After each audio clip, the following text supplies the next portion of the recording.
Hi, my name is Gudrun from GE Designs. Welcome to the Dina Quickie Quilt Along.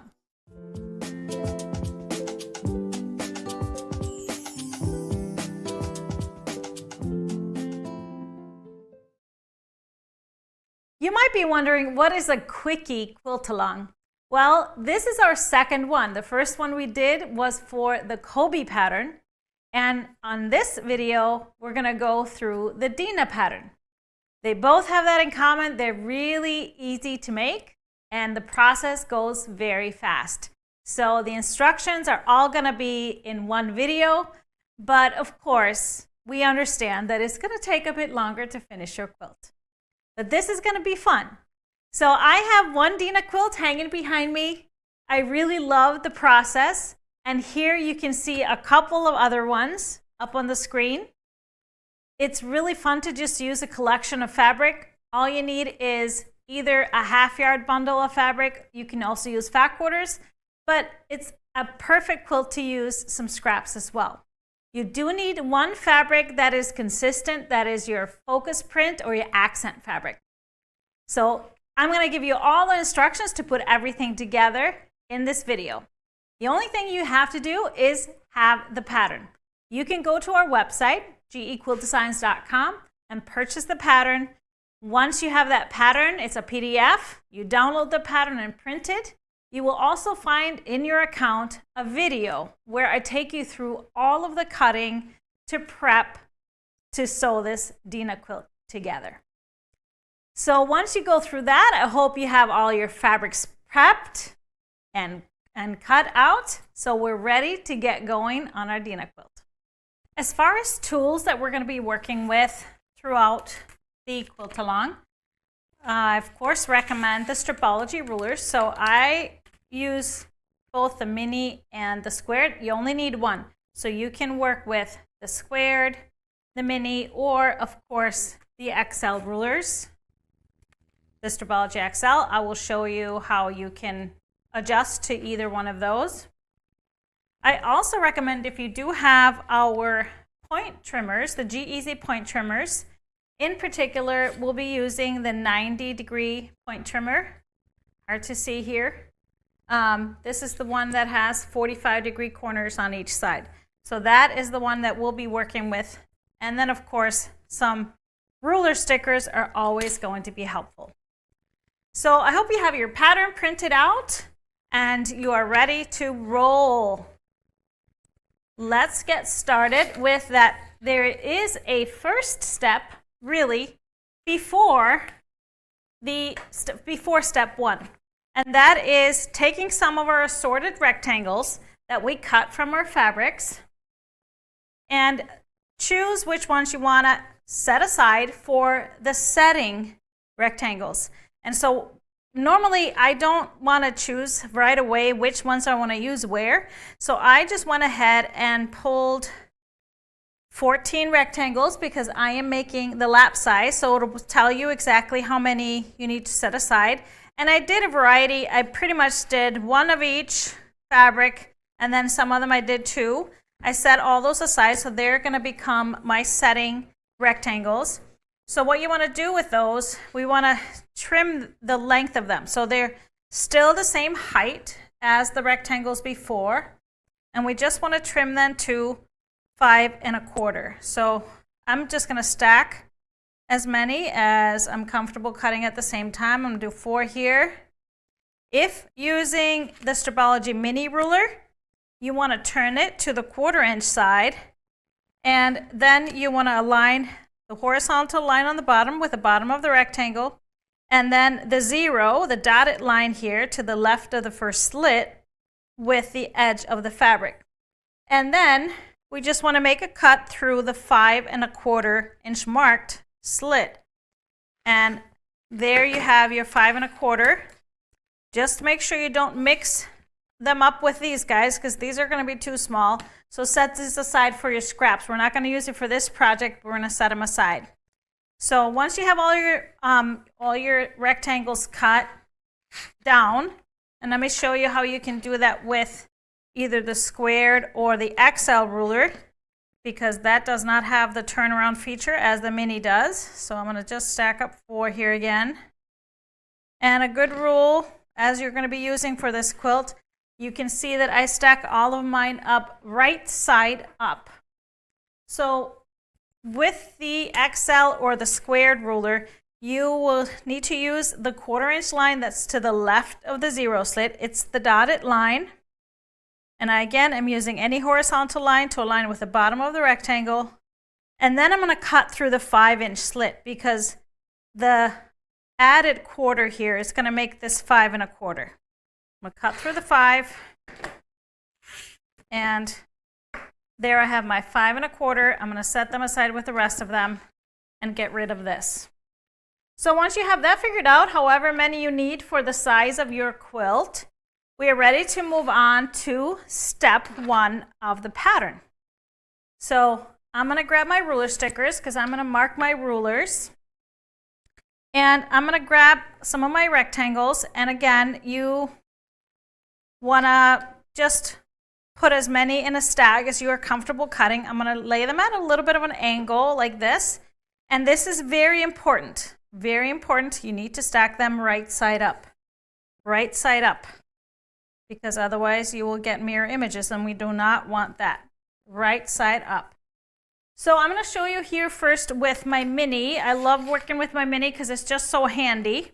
So I'm going to turn it to the regular side. And I'm going to use my stickers and find my diagonal 4-inch line. So I'm going to point this sticker just down, right down on that line.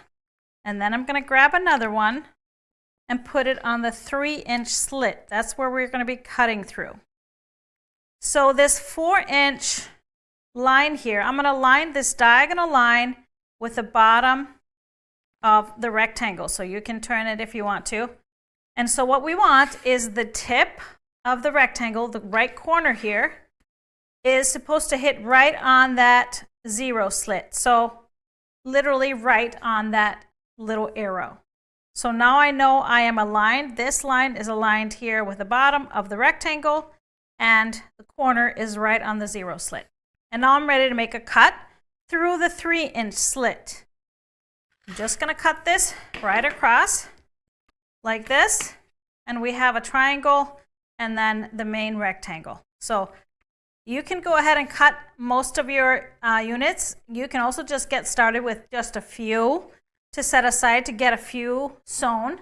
But I'm going to show you first, if you don't have the mini, just how this would work for the squared ruler or the XL ruler.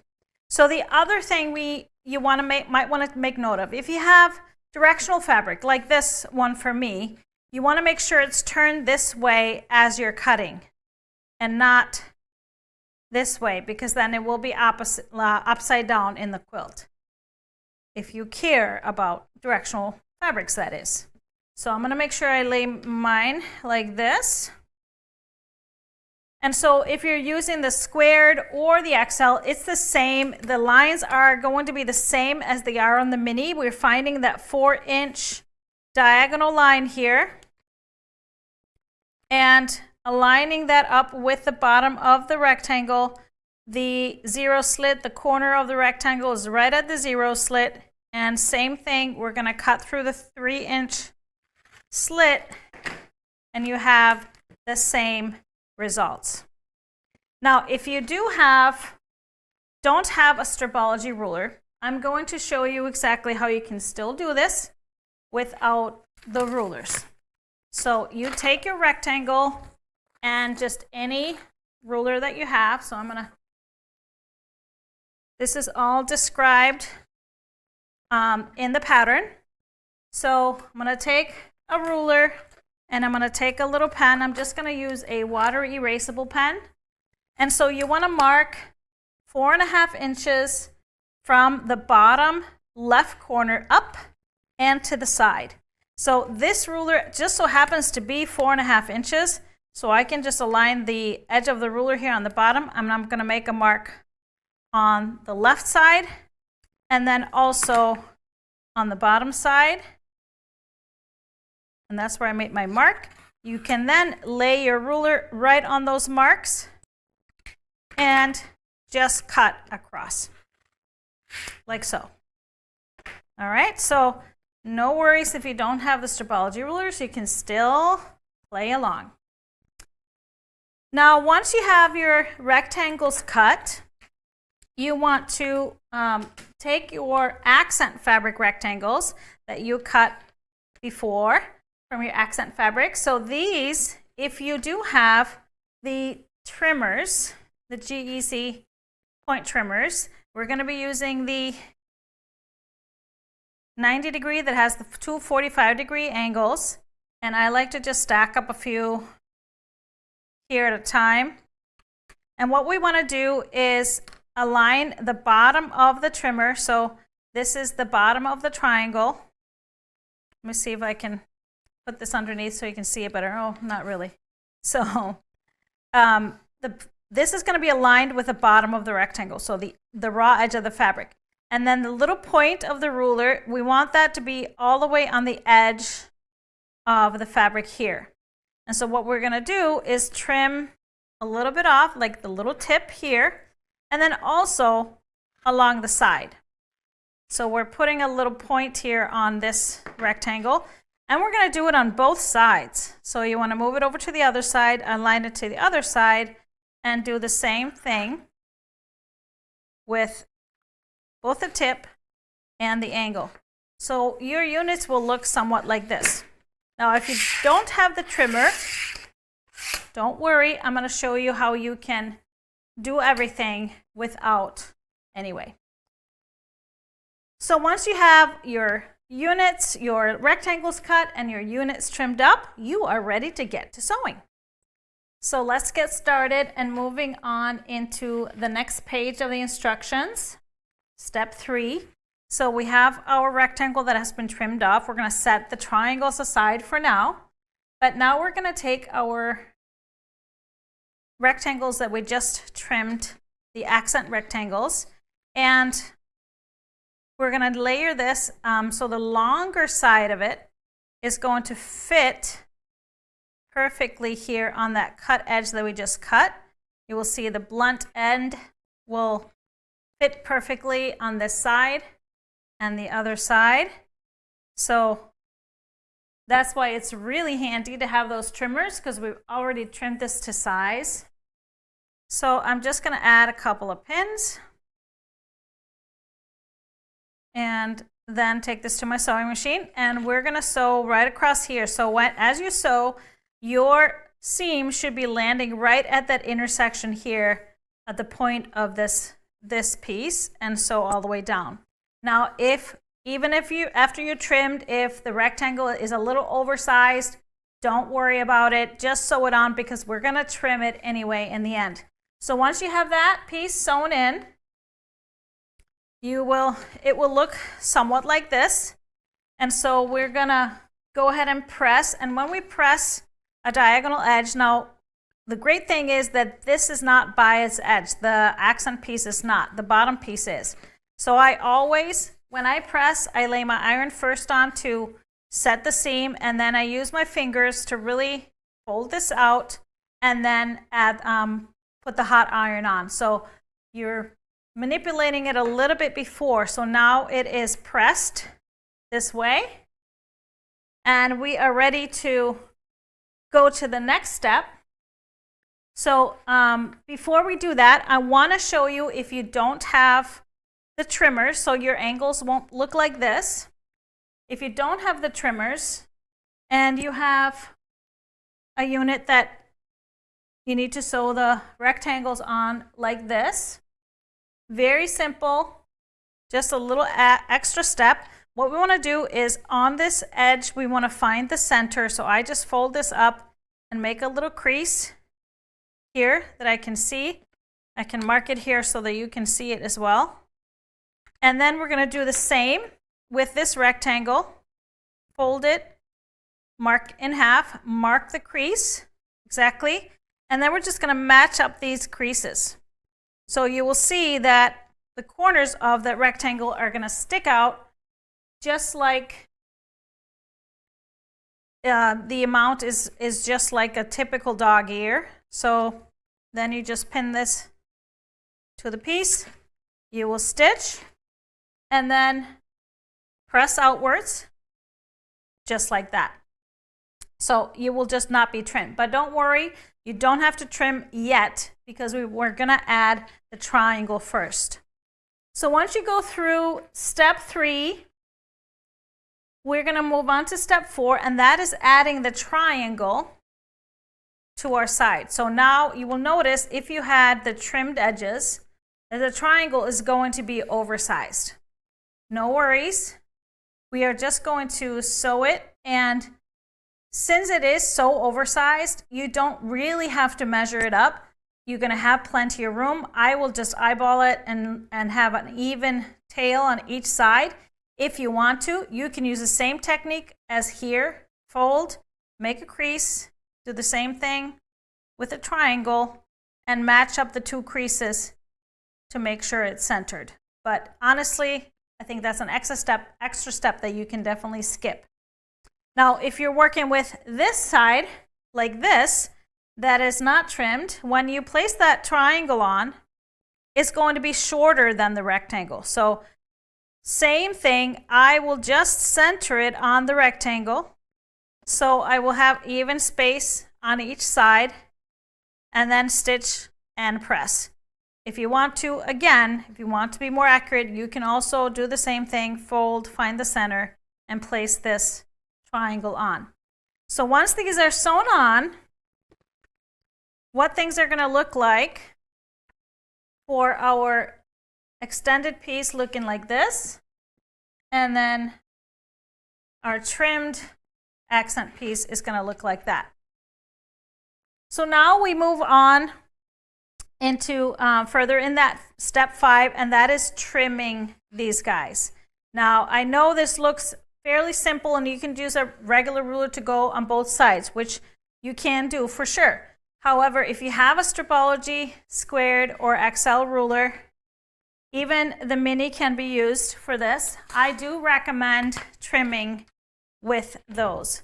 And the reason is, once you lay the ruler on top, you can really align the piece inside the ruler. So I will make sure that my 0 slit is even with the side of the block here, and then my 5.5 inch slit is even with it on this side over here.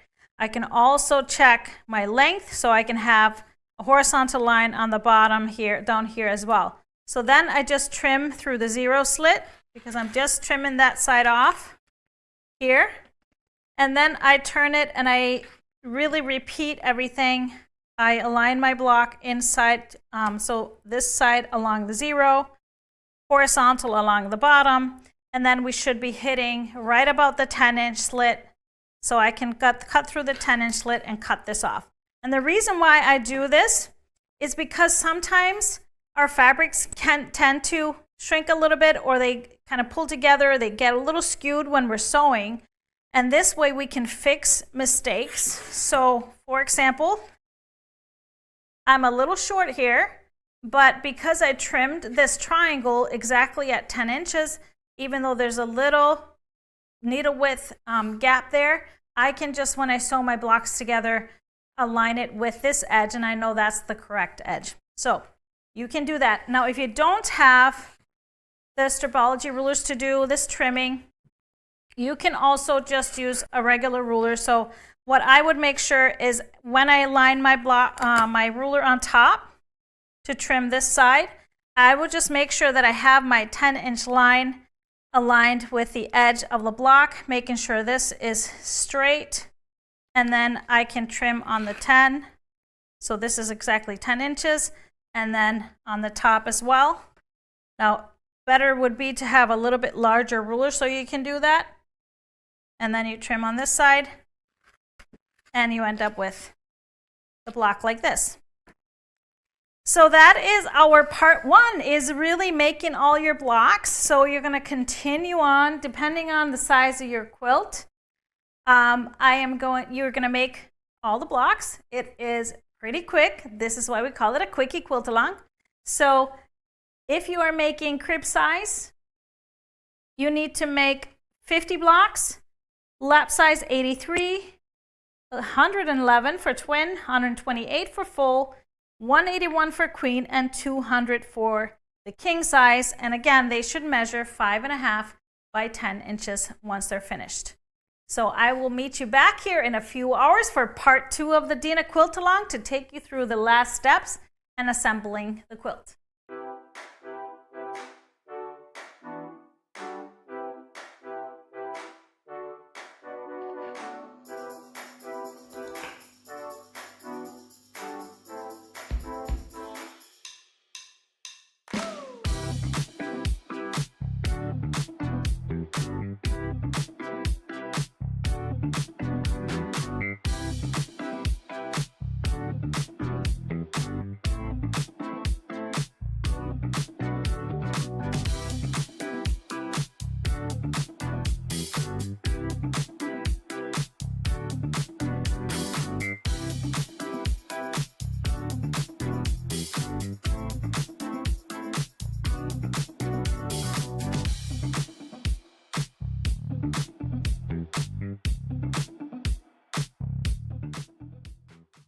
I have a little trick for you if you're trimming your blocks. I like to line them up. I made sure to line them up on the same spot, and so they're horizontal with the lines on my cutting mat. And then I can just go down the line, align my ruler, and look at all those things I explained before. But then just make that one cut and then move on to the next block. Does save just a little bit of time, or at least it feels that way. So I don't know if it actually does. We'll have to really see about that. So then when I have my one vertical side done, I just turn them all.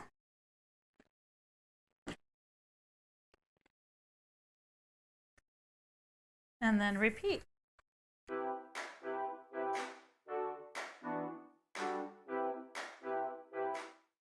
So now that you have all your big blocks finished and ready, I actually like to skip over step 5 and go to step 6 and lay this out on my design wall. Believe me, there's a reason for it. So just bear with me. I'm going to put all my blocks up and then I'll take you through those final steps.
So now you might understand a little bit about the method to my madness of skipping step 5 and going right to laying up my blocks. So this is for lap size, so I have 6 blocks at the top, and then you'll notice we have 5 blocks in the next row.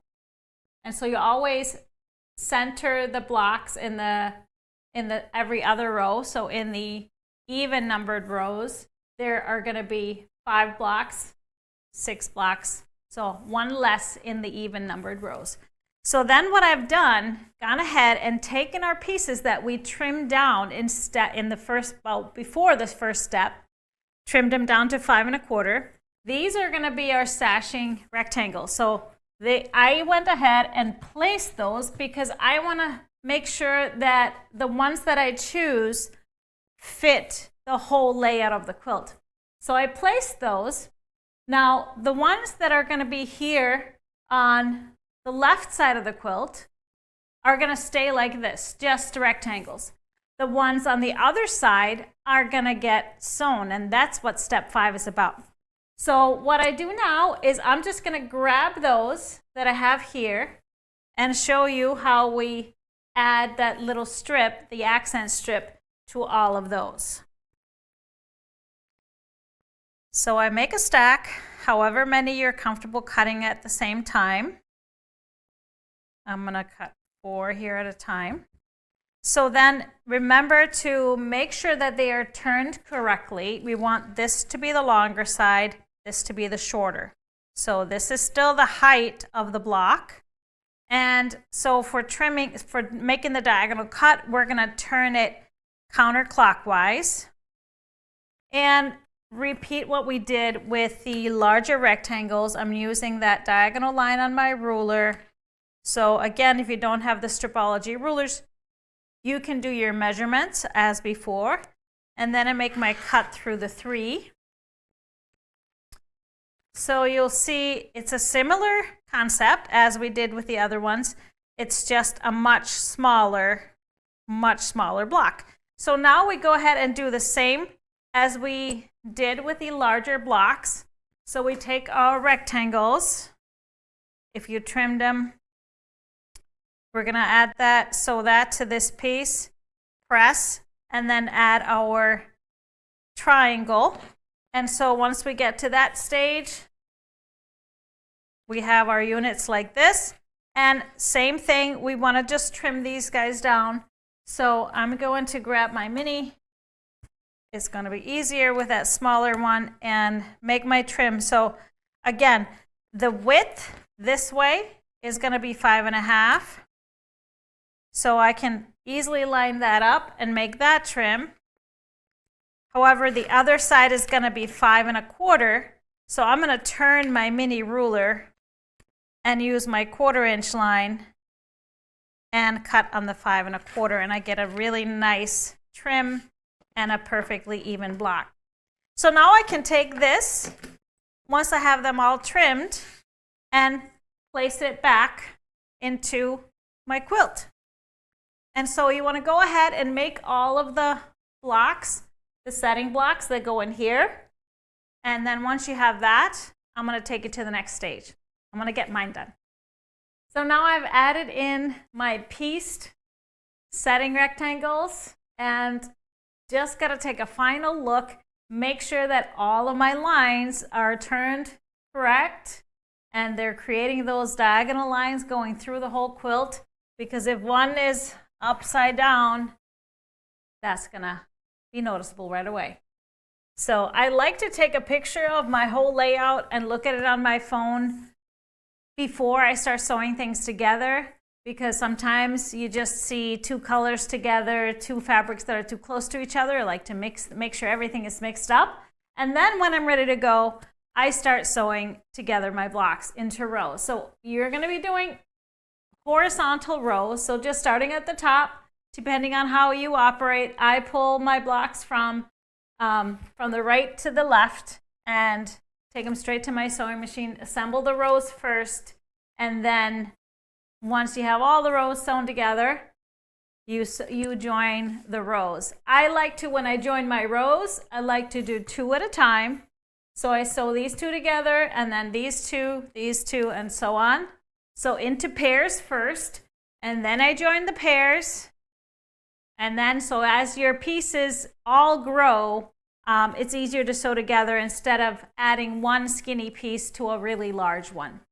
So once you have that all done, you get give your quilt a good press, and that is it. All you gotta do is get her quilted up, and Dina is ready for a bed or for a cuddle. Well, I got my blocks pieced together, so now I have a quilt top. And I hope that yours will come together sooner than later. Just remember, take your time, relax, take breaks, do a little movement in between when you stand up from your machine. It is a fun quilt, it's a quick one, and I know it's gonna turn out great for you. This video will be available in your account on gequiltdesigns.com right after we go off the air, so you can always go back and watch any of the steps that I took you through in this video. Now, next up for me, I'm gonna get this guy on the long arm machine and get it all the way finished. But thank you for being with us. I hope your Dina experience was fabulous and your quilt is gonna turn out great.